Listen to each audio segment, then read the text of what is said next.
तर आज आपण झणझणीत अशी आमटी बनवणार आहे. त्याला कटाची आमटी असं सुद्धा म्हणतात. त्याच्यासाठी आपण पहिले वाटण वाटून घ्यायचं आहे.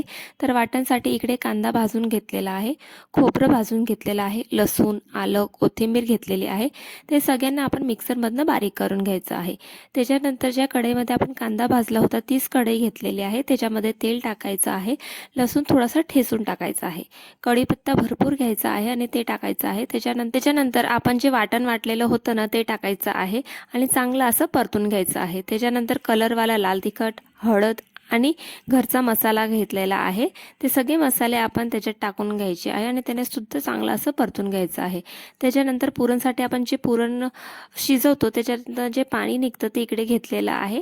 ते पाणीसुद्धा त्या वाटणमध्ये टाकून द्यायचं आहे आणि त्याच्यात आपण थोडंसं अजून पाणी घ्यायचं आहे आणि पुरण जे आपण बारीक वाटलं आहे ते घेऊन त्याला चांगलं असं पाण्यामध्ये मिक्स करून घ्यायचं आहे. म्हणजे काय होईल की त्याची गुठल्या पडणार नाही आणि ते पाणीसुद्धा मिक्स करून घ्यायचं आहे आणि त्याच्यानंतर चवीनुसार मीठ टाकायचं आहे आणि त्याला चांगली अशी उकळी येऊन द्यायची. बघा आपली आमटी रेडी आहे.